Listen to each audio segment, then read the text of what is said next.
नमस्कार दोस्तों, आज का सत्संग शुरू करने से पहले मैं आपको तहे दिल से कहना चाहूंगा कि बाबा नानक जी के जन्म दिहाड़े पे आप सब मेरे देशवासियों को लाख लाख बधाइयां। और आज इतना पवित्र दिन है और इसी पवित्र दिहाड़े पे मैं आपको आज एक बहुत ही पवित्र वाणी बताऊंगा, उसका अर्थ करेंगे। तो आप सबको एक बार फिर से बहुत बहुत बधाइयां। सतगुरु नानक प्रगटया, मिट्टी धुंध जग चानन होया। तो आज आपकी जिंदगी में ऐसा चानन होने वाला है दोस्तों, जो सतगुरु नानक हमेशा से चाहते थे कि ऐसा ही चानन हर जीव की जिंदगी में हो जाए। तो आज बहुत ही शुभ दिन है दोस्तों, और इस सत्संग को बहुत मन लगा के सुनना। साहिब बंदगी। नमस्कार दोस्तों, मेरी प्यार भरी सत श्री अकाल आप सभी को। आज दोस्तों जिस वाणी पे हम लोग विचार करेंगे, अनमोल वाणी है दोस्तों, बहुत गहरी वाणी है, बहुत ज्यादा गहरी वाणी है। अगर आपने इस वाणी को समझ लिया तो मेरे भाई, इस दुनिया में कोई गुरु नहीं है जो तुम्हें भरमा दे। लिख के ले लो इस बात को। अगर इस वाणी को आपने समझ लिया तो आपके दिमाग से सारे भ्रम निकल जाएंगे, 1% भी शंका नहीं रहेगी। सतगुरु की ऐसी कृपा हो जाएगी आपके ऊपर कि आपका विवेक इतना जाग जाएगा, इतना जाग जाएगा कि उसके बाद कुछ बचा ही नहीं जगाने को। बस इतना समझ लो, पूरे मन लगा के, पूरा ध्यान दे के इस वाणी को समझना। वाणी का नाम है कोई नाव न जाने मेरा। कोई नाव न जाने मेरा, नाव न जाने मेरा। कोई नाव न जाने मेरा, नाव न जाने मेरा। कहो नानक ये तेरी वड्याई, कहो नानक ये तेरी वड्याई। नाव न जाने मेरा, कोई नाव न जाने मेरा। कोई नाव न जाने मेरा, नाव न जाने मेरा। कोई नाव न जाने मेरा, कोई नाव न जाने मेरा। तो दोस्तों वाणी क्या कहती है, समझना है इसको बहुत ध्यान से। तू विसरेता सबको लागू, चित आवही ता सेवा। मतलब क्या हुआ इसका कि तू विसरह, अगर मैं तुझे भूल जाता हूं, अगर मैं तुझे एक पल के लिए भी भूल जाता हूं, ता सबको लागू, तो सब मेरे दुश्मन मुझ पे हमला कर देते हैं। कौन से दुश्मन? मन, माया और 3 गुण। त्रिगुण माया और ये मेरा मन मेरे पे हावी हो जाता है, ये मुझे गुलाम बना लेते हैं। तू विसरता, अगर तुझे मैं भूल जाऊं, तुझे मतलब उस शब्द गुरु को, अगर मैं उस शब्द गुरु को भूल जाऊं तो मेरा मन और ये माया और उसके 3 बच्चे, सतोगुण, रजोगुण, तमोगुण, ये मुझ पे हावी हो जाते हैं, मुझे गिरा देते हैं। आगे क्या कहते हैं? चित आवही ता सेवा। और जैसे ही मैं तेरी भक्ति में बैठता हूं, तुझे मैं याद करता हूं, तेरे साथ मेरा कनेक्शन जुड़ता है, यही लोग मेरी सेवा करने लग जाते हैं। ये तीनों मेरी सेवा करने लग जाते हैं। जैसे कबीर साहब ने बोला है, सार शब्द में एक ही सिद्धि और मुक्ति करे तहां सेवा, सार शब्द का खेल निराला जाने गुरुमुख भेवा। वो कोई गुरुमुख भेवा ही जान सकता है। यानी जिस मुक्ति के लिए लोग सब कुछ करने को तैयार हैं, कोई जंगलों में जाके बैठ गया, कोई पेड़ों पे उल्टा लटक गया, कोई कुओं में छलांगे मार दी, वो मुक्ति उसकी दासी हो जाती है। जिसको सार शब्द मिल जाता है, जिसको आत्म ज्ञान हो जाता है, जिस पर गुरु की दया हो जाती है, वो आत्म ज्ञान को प्राप्त कर लेता है। मुक्ति उसकी दासी। अब आगे क्या कहते हैं, अवर न कोई दूजा सूझे सांचे अलख अपेवा। अब कह रहे हैं कि उस शब्द के अलावा मुझे दूसरा कोई सूझता ही नहीं है। मैं कहां जाऊं, किसकी शरण में जाऊं, किसका नाम लूं। उस शब्द गुरु के अलावा अब मेरा इस दुनिया में कोई नहीं है जो मेरी रक्षा कर सकता है। अवर न कोई दूजा सूझे साचे अलख अपेवा। वही सच्चा अलख है जिसको कोई लख नहीं सकता। केवल गुरु उसका लखाव कर सकता है। अपेवा यानी गूढ़, गुप्त से भी गुप्त, वहां तक कोई नहीं पहुंच सकता। वो किसी को नहीं मिलता जब तक वो स्वयं अपनी दया करके अपना भेद ना दे दे। जैसे बाबा नानक जी को बेई नदी पर वो अकाल पुरुष आया स्वयं का भेद बताने। वो ढूंढ रहे थे कि मैं कहां जाऊं, किसके पास जाऊं। जिसके पास भी वो जा रहे थे वहां पर अज्ञान ही अज्ञान मिल रहा था। अज्ञान क्यों मिल रहा था वो मैं अभी आगे बताऊंगा कि अज्ञान आखिर है किस चिड़िया का नाम।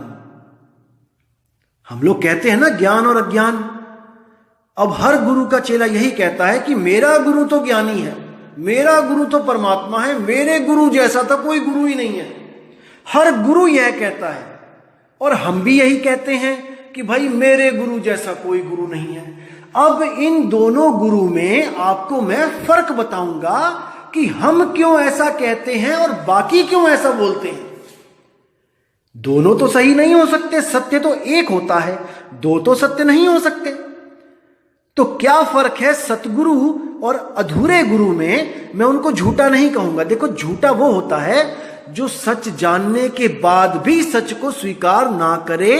वो दोस्तों वो झूठे नहीं, वो अधूरे गुरु हैं, क्योंकि उनकी विवेक की शक्ति अभी इतनी जागृत नहीं हुई है जितनी आप लोगों की हो चुकी है।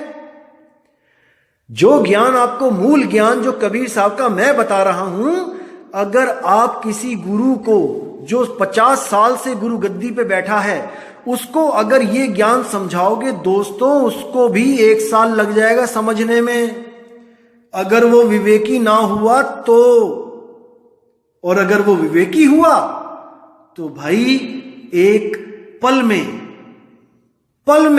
पल से भी कम में वो जाग जाएगा। जैसे कोई बंदा सो रहा हो और आप हल्के से उसको टच करो।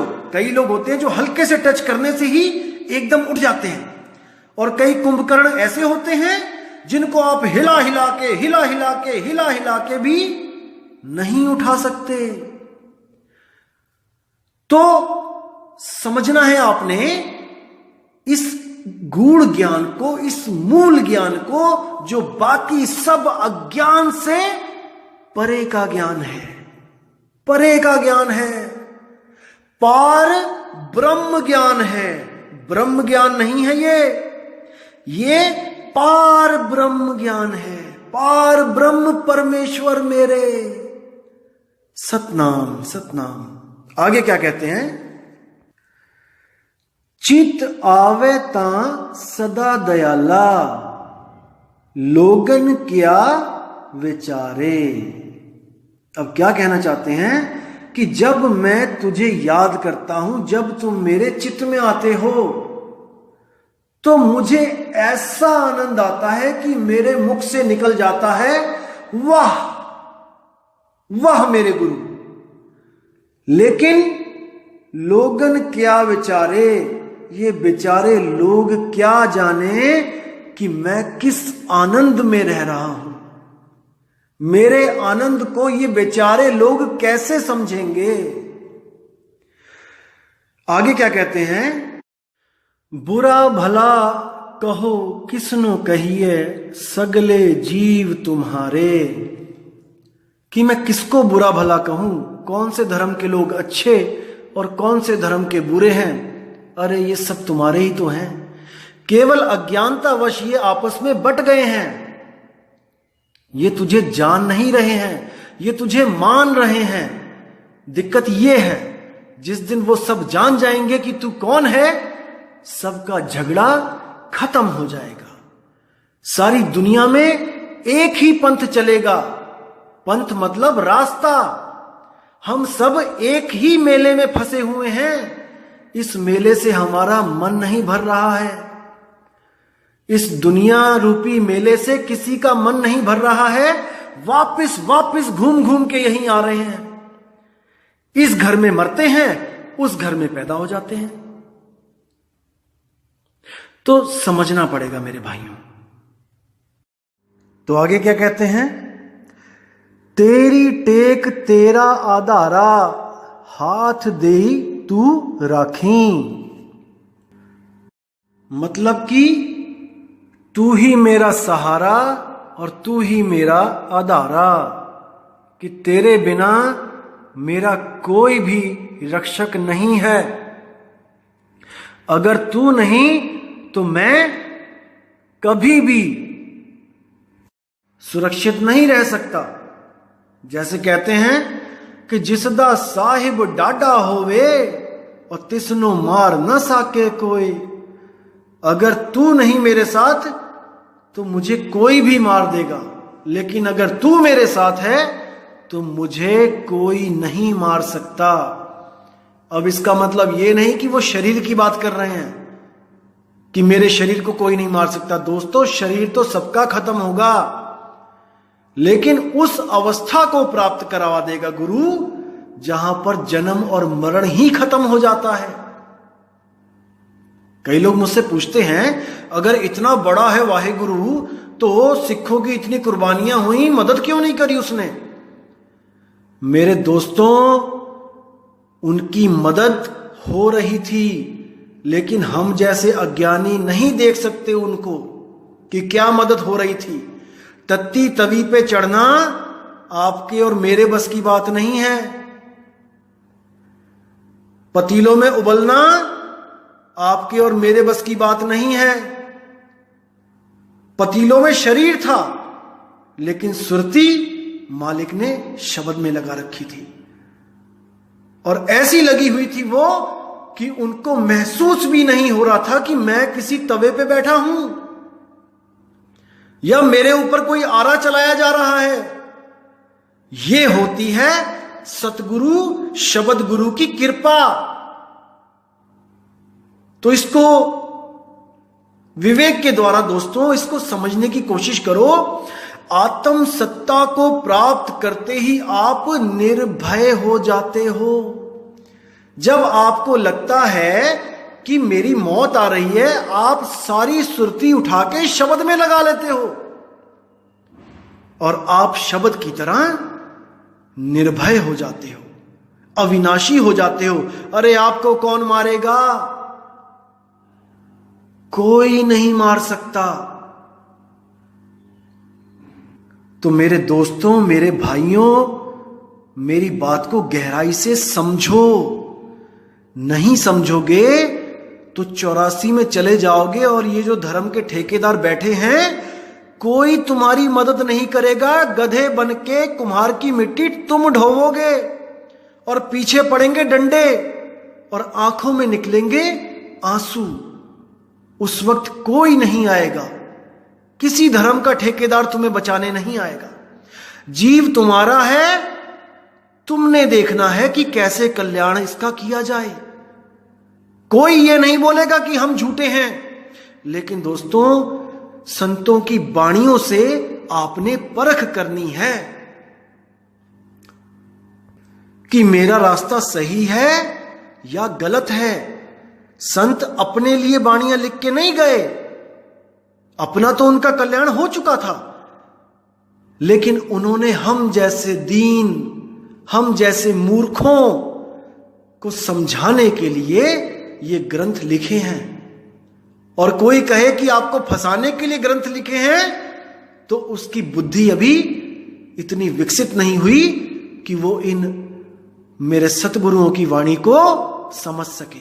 नहीं समझ सकता कोई भी जब तक वो भेदी ना हो जाए उस शब्द का जिसका सिमरण मेरे सतगुरुओं ने किया है, मेरे बाबा नानक ने किया है।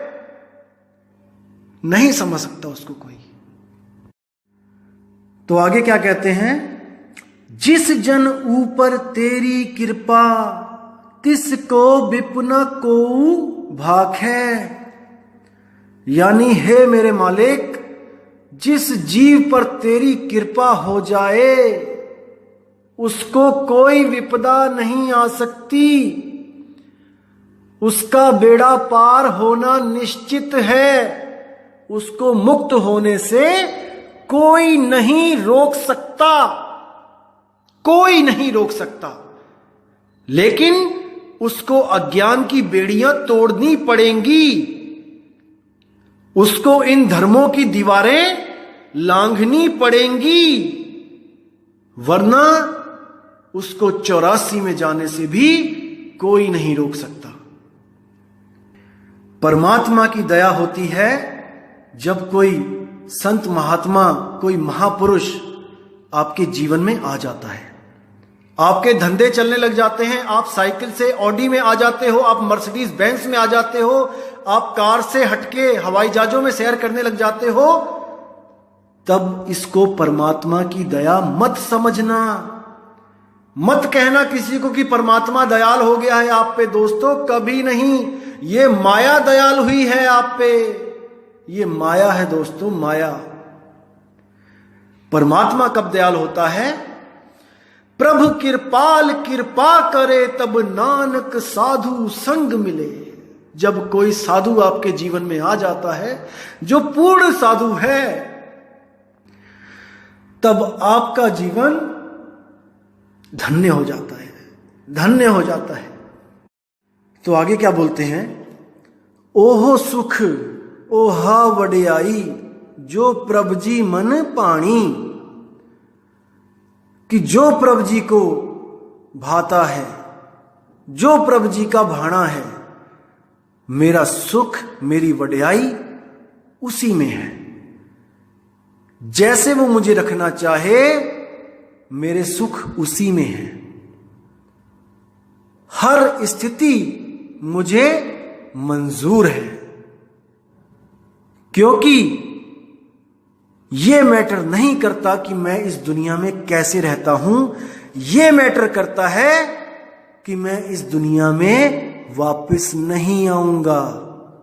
मेरी मुक्ति हो जाएगी, मैं इसमें संतुष्ट हूं। तो कहते हैं, राज कराए ता तेरी वडियाई, और जे भिख मंगावे ता की कट जाई। अगर तूने मुझे राजा बना दिया तो तेरी वडियाई है, तेरी मौज है, मैं तो तेरा गुलाम हूं। अगर तू मुझे भीख भी मंगवा देगा तब भी मुझे कोई दिक्कत नहीं है, क्योंकि फिर भी मैं तेरा ही गुलाम हूं। ये तू देख कि मुझे कैसे रखना है। तो आगे क्या कहते हैं, तू दाना तू सद मेहरबाना, नाम मिले रंग माणी। कि हे मेरे मालिक, तू दाता है, दाना सिर दान नाम दान। तू सब दुनिया के दानियों से बड़ा दानवीर है, क्योंकि वो केवल माया दान में दे सकते हैं। मेरे मालिक, तूने तो इस गुलाम को बंधन से मुक्त कर दिया। इससे बड़ी दात क्या हो सकती है? इसीलिए कहते हैं नाम दान देते वक्त काल से तिनका तोड़ दिया जाता है। अब तुम काल के जीव नहीं रह गए, अब तुम दयाल के हो चुके हो और वो काल तुम्हें रोक नहीं सकता, क्योंकि तुम्हारी टिकट पे धुर का नाम लिखा हुआ है। दोस्तों, जैसे पहले हम सफर करते थे, जैसे हमने चंडीगढ़ से दिल्ली जाना है, तो जब इंटरनेट नहीं था, मशीनें नहीं थी, तब वो टिकट चलती थी कार्ड वाली। आपने अंबाला से आगे, जैसे चंडीगढ़ से अंबाला और अंबाला से दिल्ली जाना है, तो आपको चंडीगढ़ की टिकट मिलती थी। अगर वहां से सीधी दिल्ली की टिकट नहीं कट रही है तो चंडीगढ़ से अंबाला की टिकट कटती थी। अंबाला स्टेशन पे उतर के आपको दोबारा टिकट लेनी पड़ती थी, नहीं तो आपको टीटी रोक लेता था। तो इसी तरह जब आपको धुर की टिकट मिल जाती है, आपकी टिकट सीधे चंडीगढ़ से दिल्ली की कट गई, तो बीच में अंबाला नहीं लिखा होगा टिकट पे, लिखा होगा चंडीगढ़ टू दिल्ली। तो अंबाला में अगर टीटी चढ़ भी गया तो आपको रोक नहीं सकता वो। भले अंबाला का नाम नहीं लिखा है उस टिकट पे, लेकिन धुर का नाम लिखा है, आपको वो नहीं रोक सकता। उसी धुर के नाम को धुर की बाणी कहा जाता है। धुर की, वो ये बाणी नहीं है कि 2 घंटे 3 घंटे कीर्तन किया और बाणी खत्म हो गई, बाणी में विराम लग गया। नहीं मेरे भाई, वो अमृत बाणी है। बाणी गुरु, गुरु है बाणी, बिच बाणी अमृत सारे। उस बाणी को जब आप सुनोगे तो आप अमर हो जाओगे, अमरता का वरदान मिल जाएगा आपको। और जीते जी, मरने के बाद नहीं। आपने आज उस वाणी को सुना और आप आज ही आजाद हो गए, आज ही मुक्त हो गए। अब किसी मुक्ति की आस नहीं रही। तो इसको ध्यान से समझने की कोशिश करो मेरे भाइयों, समझो इसको। आगे क्या कहते हैं? तू दाना तू सद मेहरबाना, नाम मिले रंग माणी। कि तेरी दया से मुझे नाम मिला, नहीं तो मैं नाम के बिना खाली भटक रहा था। जंगलों जंगलों में फिर रहा था, गुरुओं के पास भटक रहा था, लेकिन मुझे नाम नहीं मिल रहा था। कौन सा नाम? वो अभी आगे बताऊंगा मैं आपको, क्योंकि नाम तो युगों युगों से चलते आ रहे हैं। कोई ओम ले लो, कोई जय कृष्ण ले लो, कोई हरे कृष्ण ले लो, हरे राम ले लो, नाम तो दुनिया भर के हैं। फिर किस नाम की बात कर रहे हैं ये, कि कौन सा नाम नहीं मिल रहा मुझे और कौन सा नाम तेरी दया से मुझे मिला है? नाम तो अनंत है। बाबा नानक से पहले भी कई धर्म चल रहे हैं जिसमें सहस्त्र नाम हैं, लेकिन फिर भी अकाल पुरुष को बेई नदी पे आना पड़ा उनको वो अखंड नाम देने के लिए जो बोलने लिखने पढ़ने में नहीं आता। समझना पड़ेगा दोस्तों, इसको समझो, आगे पता लगेगा वो कौन सा नाम है। क्या कहते हैं आगे वाणी में? तुझ आगे अरदास हमारी, जीव पिंड सब तेरा। कि हे मेरे सतगुरु, तूने जो मुझे नाम दिया है वो अपनी अनमोलक दात बख्शी है। अब मैं तेरा हूं, मेरा जीव मेरा पिंड सब कुछ तेरा। अब मेरा मुझ में कुछ नहीं, मैं तेरा गुलामों का भी गुलाम हो गया हूं। तो आगे क्या बोलते हैं? कह नानक सब तेरी वड्याई, कोई नाव ना जाने मेरा। दोस्तों, बहुत गहरा मतलब है यहां पर, पूरा विवेक लगा दो, जितना भी है सारा लगा दो यहां पे। क्या बोल रहे हैं? कहो नानक एह तेरी वड्याई, यानी हे मेरे परमात्मा, ये तेरी वड्याई है जो तूने हम गुलामों को वो अनमोलक दात बख्श दी जिसका कोई मूल्य ही नहीं है। सारा अखिल ब्रह्मांड एक तराजू में रख दिया जाए और तेरी दात दूसरे तराजू में रख दी जाए पाठ पे, तो एक रत्ती नहीं भार, पूरे ब्रह्मांड का एक रत्ती भार नहीं है उस दात के आगे जो तूने मुझे दी है। और वो दात क्या है? वो है मेरा नाम। तूने मुझे किसी और का नाम नहीं जपवाया। तेरे अलावा मैं कहीं भी गया, मुझे किसी ना किसी ने किसी ना किसी का ही नाम जपवाया। इसको पकड़ो दोस्तों, पकड़ो इसको। अगर इस वाणी को पकड़ लिया तो सारे कंसेप्ट क्लियर हो जाएंगे। कोई नाव न जाने मेरा, इसका क्या मतलब है कि मेरे शरीर का नाम तो सब जानते हैं कि मैं नानक हूं, मैं अंगद देव जी हूं, या मैं कबीर हूं, या मैं राजू हूं, मैं कुमार हूं, मैं सीता हूं, मैं गीता हूं। इनको तो सब जानते हैं, शरीरों के नाम तो सब जानते हैं और शरीरों के नाम ही जपवा रहे हैं। जैसे भगवान राम का शरीर, भगवान कृष्ण का नाम ले लो शरीर, जय हनुमान ज्ञान गुण सागर, हनुमान जी का शरीर, विष्णु जी का शरीर, किसी का भी शरीर उसका एक नाम होता है और वही नाम ये नकली गुरु मुझे जपवाते रहे। लेकिन मेरा क्या नाम है, मेरी आत्मा का क्या नाम है, ये किसी को नहीं पता। इसीलिए वाणी में कह रहे हैं कि कोई नाव न जाने मेरा।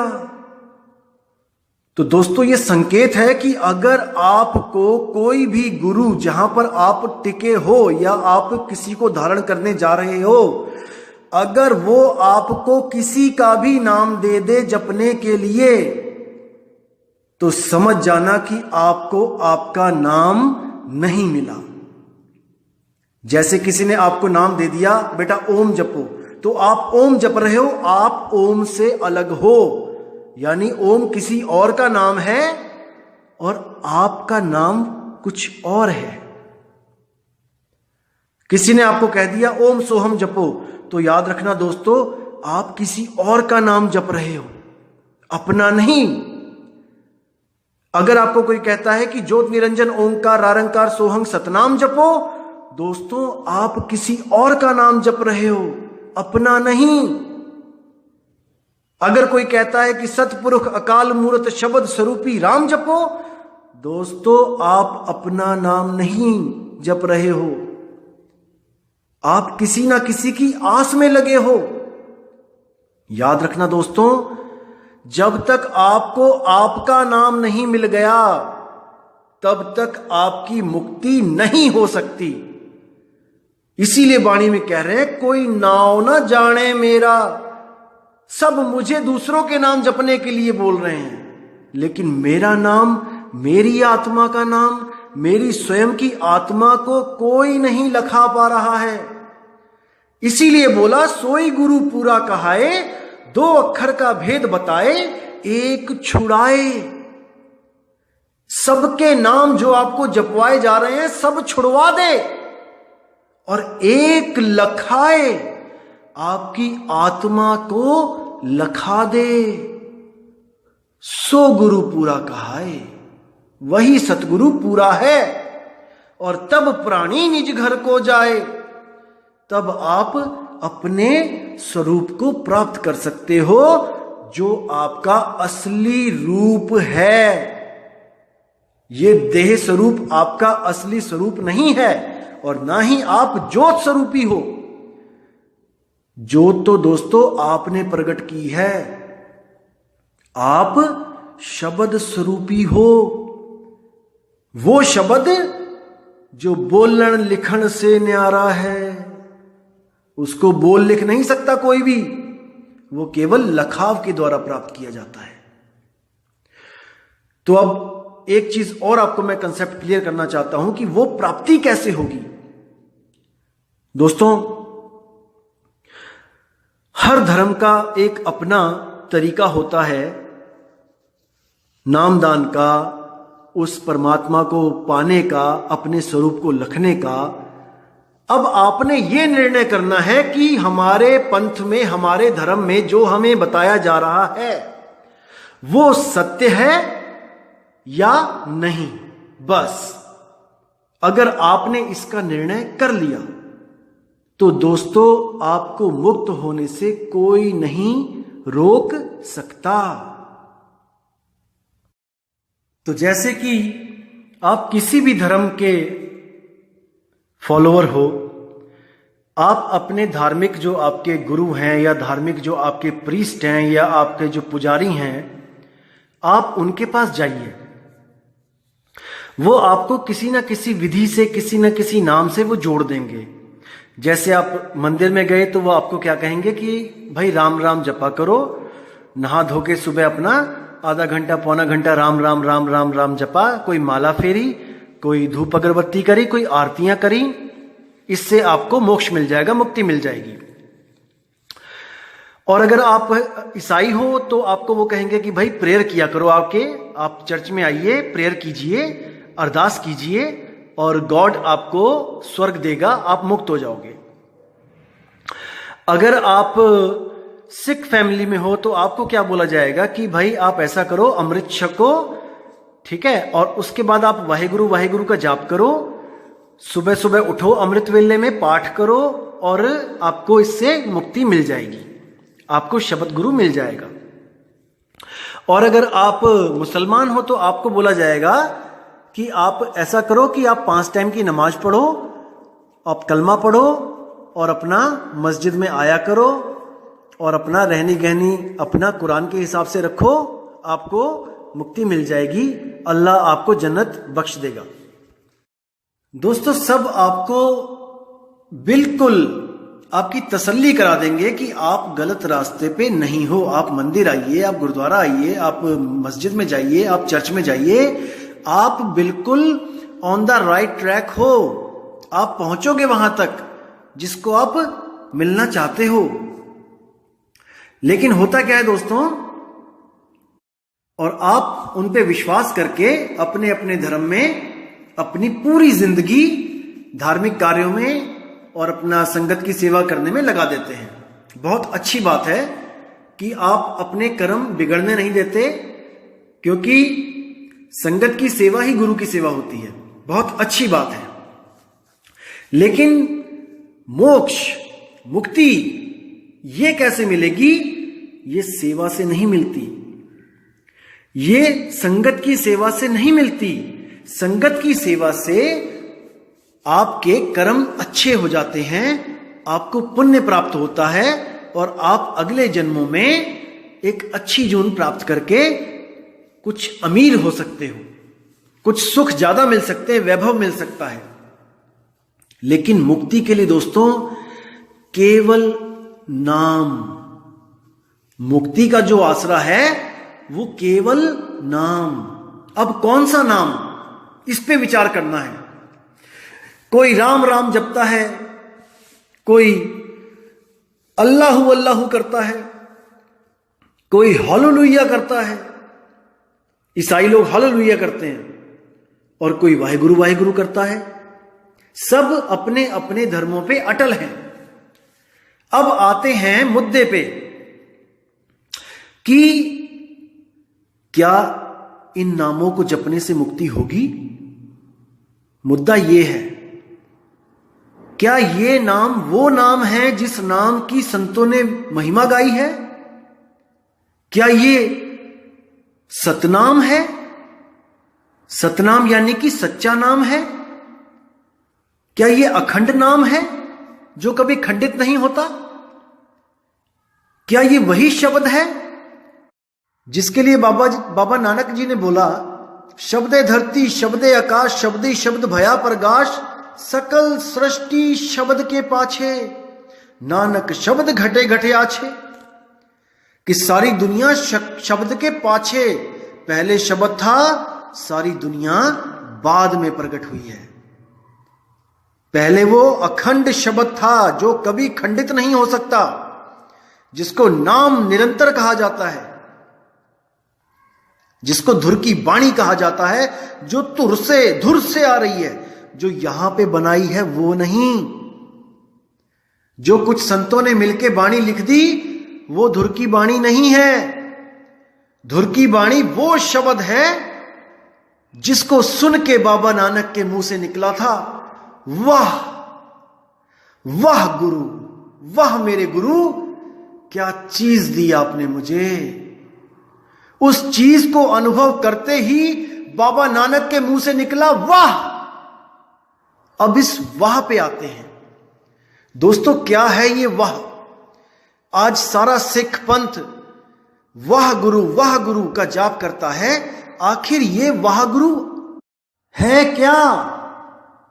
क्या है ये वाहे गुरु? अब कई सिख मैंने सुना, सिख प्रचारक मेरे भाई, वो क्या बोलते हैं, वव्वा विष्णु, हा हरे कृष्ण, गग्गा गोविंदा और रर्रा राम। यानी चारों युगों में जो विष्णु जी के 4 अवतार हैं उन्हीं के 4 नाम मिलाकर वाहेगुरु बन गया। वा से विष्णु, हा से हरे कृष्ण, गा से गोविंद और रा से राम, वाहेगुरु। देखो दोस्तों, अब अगर मैं इनसे सवाल करूं कि आप अगर इन्हीं के अवतारों को परमात्मा का नाम मानते हो तो क्या आप इनकी फोटोज गुरुद्वारे में रखना अलाउ करोगे? क्या आप अपने सिखों को कहोगे कि वही वव्वा विष्णु हा हरे कृष्ण मंदिरों में भी है, आप वहां पे जाना शुरू कर दें? मैं ये नहीं कह रहा हूं, मैं कटाक्ष किसी की नहीं कर रहा हूं, मैं बस विवेक जागृत कर रहा हूं कि क्या ऐसा हो सकता है। मैं सवाल कर रहा हूं, अगर नहीं तो इस सवाल को भूल जाएं, मैंने किसी से नहीं किया। तो क्या है ये वाहेगुरु, इसको क्लियर करेंगे। जब बाबा नानक को अकाल पुरख ने बेई नदी पर नाम बख्शा, कौन सा नाम? कोई नाव ना जाने मेरा, केवल परमात्मा जानता है वो नाम, और उसने मुझे आके मेरा ही नाम मुझे बख्श दिया और मुझे लोगों के नाम जपने से छुड़वा दिया, मेरी आत्मा का लखाव करा दिया। एक छुड़ाए एक लखाए, सारे कृत्रिम नाम छुड़वा दे और स्वयंभू नाम, अखंड नाम, आत्म नाम लखा दे। तो जब वो लखाव करा दिया गया बाबा नानक को, तो उन्होंने प्रचार शुरू किया मूल मंत्र लेके, एको सतनाम, कि केवल एक सतनाम ही कर्ता पुरुष निरभव निर्वैर अकाल मूरत है। उस सतनाम का सिमरण करो। सतनाम का सिमरण का मतलब यह नहीं कि आप सतनाम सतनाम सतनाम जपो। सतनाम तो उस सत्य की तरफ इशारा है। वो तब बताया जाता है जब सिख गुरु नानक देव जी से नाम दान लेता है, तब गुरु नानक जी उनको सतनाम बख्श देते हैं। तो बाबा नानक एक बार संगत में बैठे थे और काफी संगत थी। नानक साहब सत्संग करते करते करते ध्यान में लीन हो गए और जैसे ही सुरती शब्द तक पहुंची, शब्द को अनुभव किया, एकदम मुंह से निकला, वाह वाह वाह वाह मेरे गुरु, वाह गुरु, वाह गुरु। अब वो तो इस आनंद में थे कि उनके मुंह से निकला वाह। लेकिन सिखों ने क्या सोचा कि शायद बाबा नानक जी वाहे गुरु का जाप करते हैं। इसको ध्यान से समझना मेरे दोस्तों। अगर ये चीज आप समझ गए तो आपसे मुक्ति दूर नहीं है। सिखों ने क्या समझा कि बाबा नानक जी वाह गुरु का जाप करते हैं, इसलिए उनको ये आनंद आता है। तो उसके बाद क्या हुआ? सिखों ने वाह गुरु जपना शुरू कर दिया। अब गरीबदास जी की वाणी में यही आता है कि झांकी देख कबीर की और नानक कीती वाह, वाह सिखन के गल पड़ी, अरे कौन छुड़ावे ताह। कि बाबा नानक ने जब उस आनंद को प्राप्त किया, उस आनंद में जब रम गए, तो मुंह से ऑटोमेटिक निकला वाह। उनको आनंद प्राप्त होने के बाद वाह निकला उनके मुंह से। लेकिन हम क्या कर रहे हैं? हम बिल्कुल उसका उल्टा कर रहे हैं। हम पहले ही वाह वाह कर रहे हैं, वाह गुरु वाह गुरु वाह गुरु, और सोच रहे हैं वो आनंद हमें मिल जाए।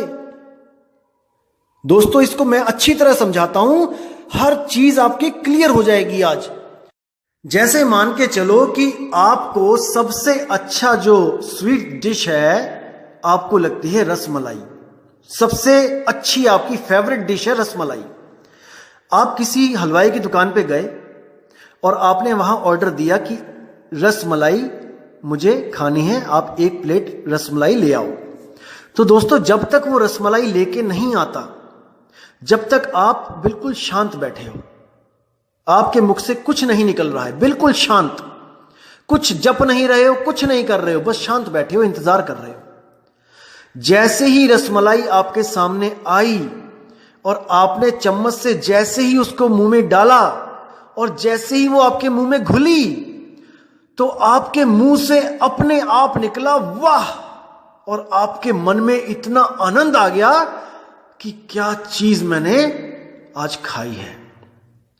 क्योंकि वो आपकी फेवरेट डिश है, इसलिए उसमें जो आनंद आता है वो बयान नहीं कर सकते, उसको केवल वाह कह के बात कर सकते हो, अरे वाह मजा आ गया। लेकिन अगर ऐसा हो कि हमें खानी रसमलाई हो, लेकिन हम टेबल पे बैठ के ऑर्डर ना दें और हम जपने लग जाएं वाह वाह वाह वाह वाह वाह, दोस्तों आनंद नहीं आएगा, मुंह मीठा नहीं होगा। किसी का दिल नहीं दुखा रहा हूं मैं, आप मेरे भाई बहन हो।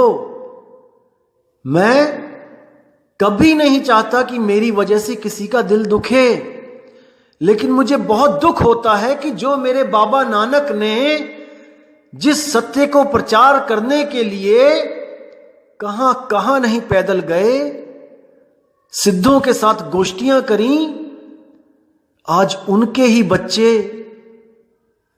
अगर इस अज्ञान में रह गए तो मेरे नानक साहब की जो उन्होंने इतनी कुर्बानियां दी वो व्यर्थ चली जाएंगी मेरे भाइयों, व्यर्थ चली जाएंगी। तो इसको समझो मेरे दोस्तों, मेरे भाइयों, अगर इसको समझ जाओगे तो आप 84 से बच जाओगे। अगर एक भी मेरा सिख भाई 84 में चला गया तो लानत है मेरे ऐसे जीवन पे जो मैं उनको ये ज्ञान नहीं समझा सका, लानत है मेरे जीवन पे। तो मेरे भाइयों, ज्ञान को समझने की कोशिश करो, इन धर्मों की दीवारों को तोड़ दो, किसी की बगावत मत करो, लेकिन धर्मों से बाहर आके देखो कि सत्य क्या है। जहां सत्य लगे, बिना सोचे समझे कि समाज क्या कहेगा, जुड़ जाओ, क्योंकि समाज तब नहीं आएगा बचाने जब 84 के चक्कर में चले जाओगे। कई जन्म भय कीट पतंगा, कई जन्म गजमीन कुरंगा। ये मेरे मालिक, पता नहीं कितनी बार कीड़े मकोड़े बन के छिपकलियों के मुंह में गए, मेंढक के मुंह में गए, मगरमच्छों के मुंह में गए, शेरों के मुंह में गए, कोई बचाने नहीं आया। अगर इस बार गलती कर दी तो मेरे भाई ठिकाना नहीं मिलेगा, नहीं मिलेगा। समझ जाओ मेरे सतगुरु नानक क्या कहना चाह रहे हैं। गरीबदास जी की वाणी में आता है, झांकी देख कबीर की, नानक कीती वाह, और वह सिखन के गल पड़ी, कौन छुड़ावे ताह। कि भाई झांकी कबीर की देख के नानक ने की वाह।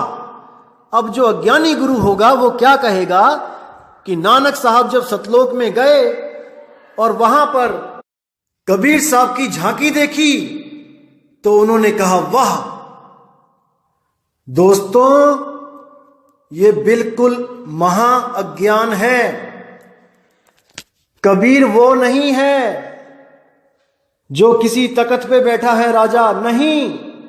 कक्का केवल नाम है, बब्बा ब्रह्म शरीर, और रारा सब में रम रहा, ताको नाम कबीर।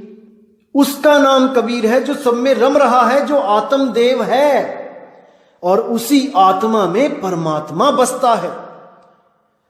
तो नानक साहब इस कबीर की बात कर रहे हैं। गरीबदास जी महाराज ने इस कबीर की बात करी है।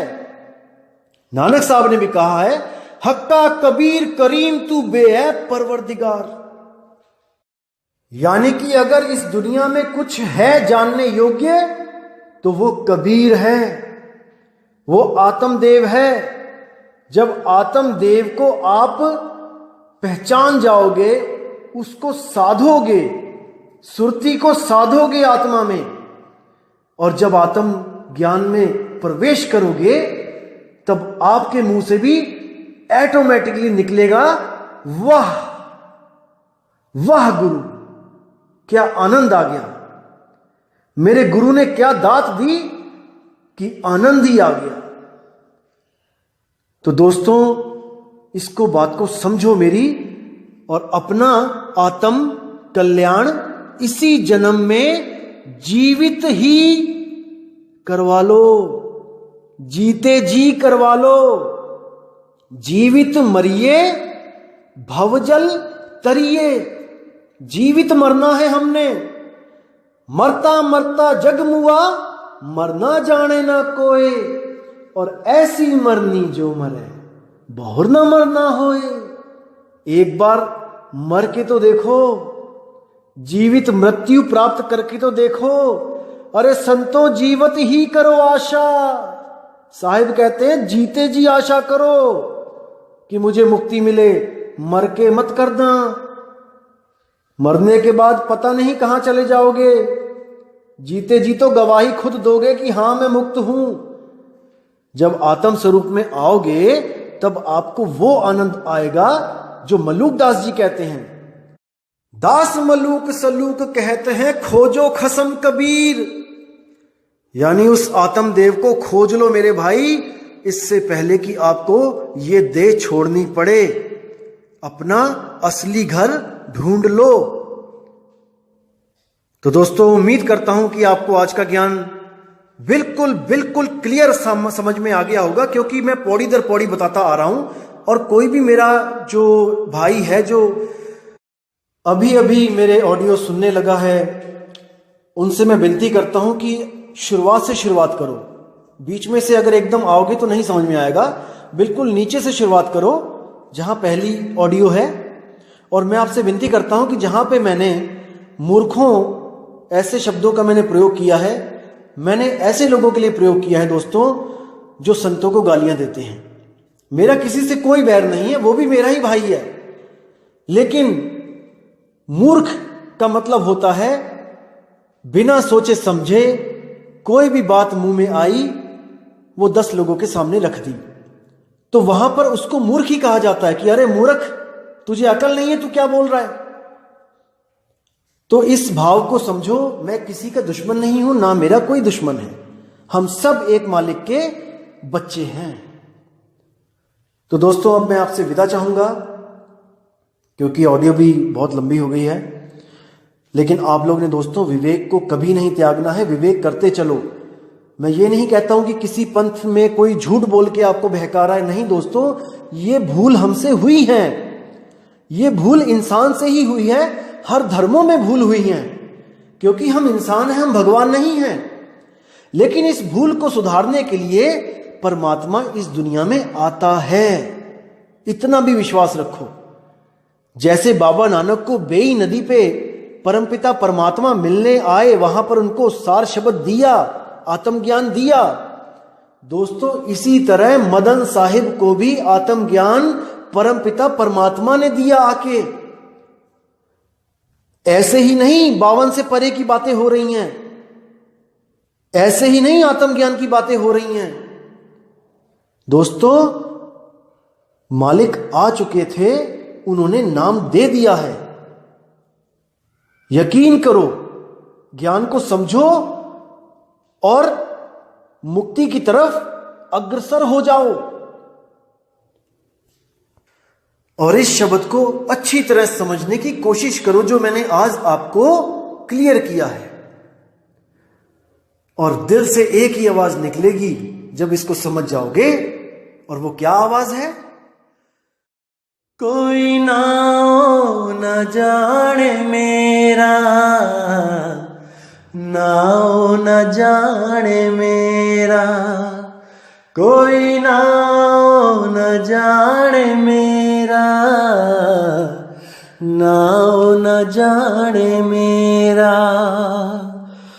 कहो नानक ये तेरी वड्याई, कहो नानक ये तेरी वड्याई, नाओ न जाने मेरा, कोई नाओ न जाने मेरा, कोई नाओ न जाने मेरा, नाओ न जाने मेरा, कोई नाओ न जाने मेरा, कोई नाओ न जाने मेरा। तो इसी के साथ दोस्तों, अब मैं विदा चाहूंगा। जय गुरु बंदी छोड़ वैराग साहिब जी, जय गुरु बंदी छोड़ मदन साहिब जी, जय जय गुरु बंदी छोड़ मेरे बाबा नानक जी, मेरे अंगद देव जी, मेरे अमरदास जी, मेरे सब संत। और जय जय बंदी छोड़ सतगुरु सत्य कबीर साहिब जी की सदा ही जय हो। साहिब बंदगी सतनाम।